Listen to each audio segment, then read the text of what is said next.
as one within you, if everything has become a part of yourself, as you consume this earth in the form of food and made it a part of yourself, if you have made everything a part of yourself in your living experience, this is yoga. One who lives in this state is a yogi.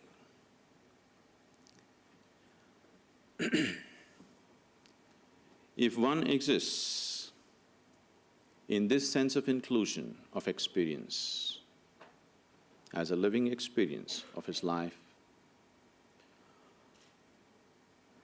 the inner dimension is absolutely settled. One is in perfect harmony with the existence. One is completely in harmony with his own existence. But when it comes to the external realities, the contemporary questions definitely need contemporary wisdom.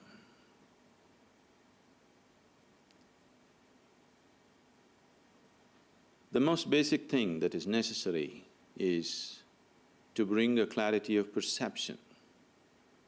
There is a whole science and technology which we are referring to as yoga.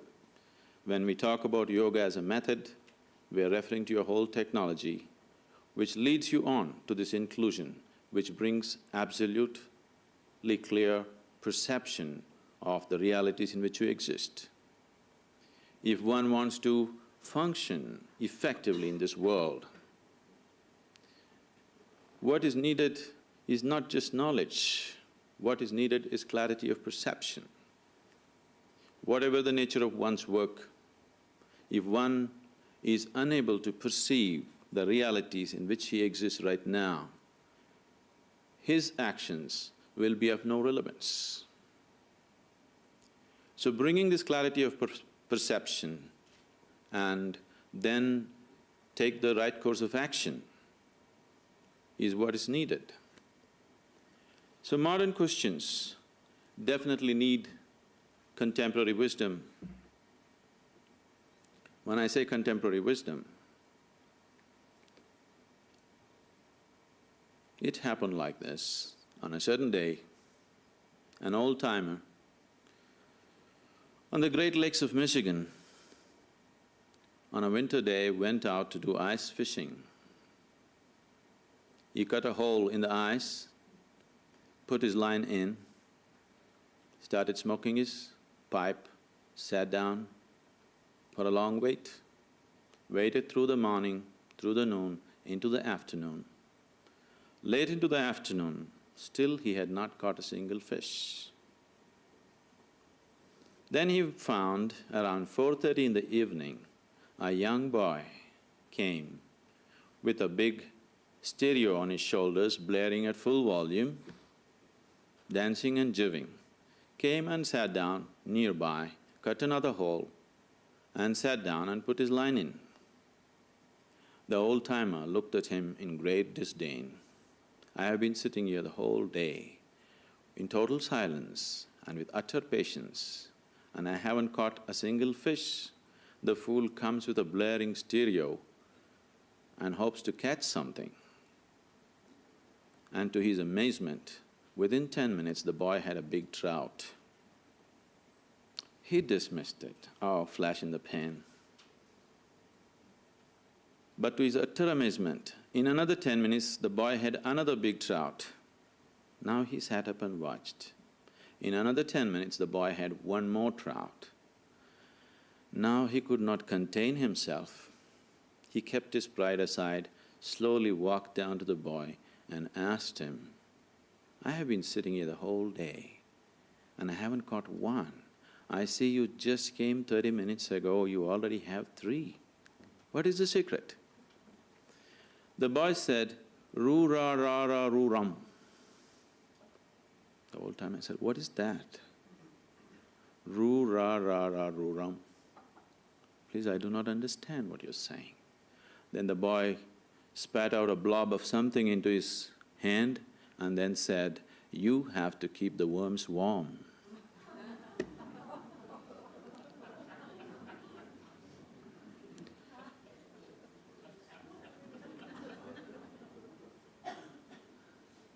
It gladdens my heart in the last few days. I'm beginning to see in the business leaders with whom I have been associated for a long time in various levels, there is a new sense of clarity of perception, and there's a new sense of commitment about what needs to be done. This is wonderful. Thank you very much.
Well, it's impossible to make a synthesis of what we have heard, but I'm so grateful to my colleagues for their profundity and the way in which they've articulated so very clearly some of our needs and aspirations.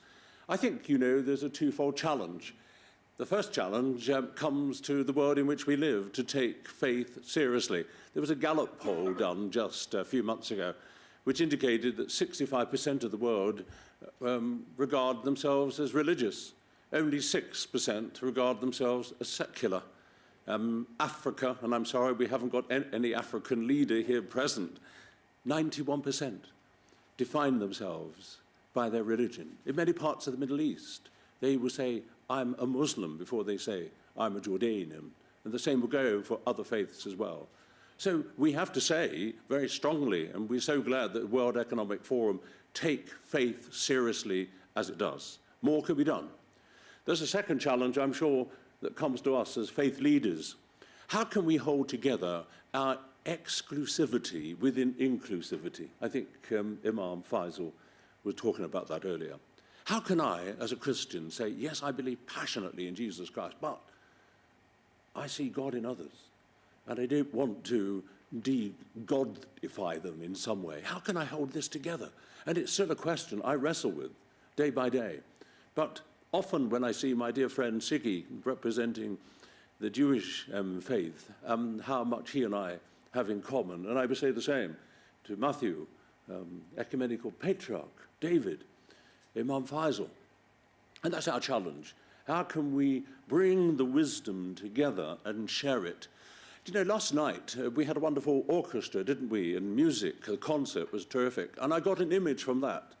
As I saw the musicians, I saw different musicians there, the cellists and the violinists and viola players and so on, the wind sitting behind, different instruments coming to play one glorious music. And as I thought about it more, I said, actually, this music is coming from wood and resin And catgut, I don't know if strings are made out of catgut these days, probably not, but all the ordinary things in life, ordinary human beings playing this, and somehow something exquisite emerges from ordinary people. That young man picking up the violin and playing so magnificently, and I saw him in the party afterwards, just an ordinary guy. And that maybe is how the divine uses you and me. Maybe our challenge, and we can express our challenge ourselves. How can we unite our different faiths while holding together our distinctiveness to say, yes, but I see something in you that want me to yearn to make this world a better place. There's a story, as my friends are very good at stories, I've got a story too, about the young boy in an English church rushing along, only 5 minutes before the end of the service, and he says, he rushes up to the door, sees the church warden, and says, "Has the service ended?" And the church warden corrected him. He said, "Well, you ought to say, has the worship ended? Yes, the worship has ended, but the service is just about to begin." That is our job today. You will be handed an olive branch, olive signifying peace in all our faith. Do take it back home, put it in your study, put it in a prominent position, and may we commit ourselves to making this world a better place. And in the words of the World Economic Forum motto, to improve the state of the world. Let's have a moment of silence and use this time, just a few seconds, to meditate, and then Michelle and Corinne will give us our final piece of music, and we're so grateful to you both for joining this interfaith gathering. Our gratitude once again to Professor Sharp, our gratitude to Sandra Costa Marini for helping us and to put this event together this morning. So a moment of silence.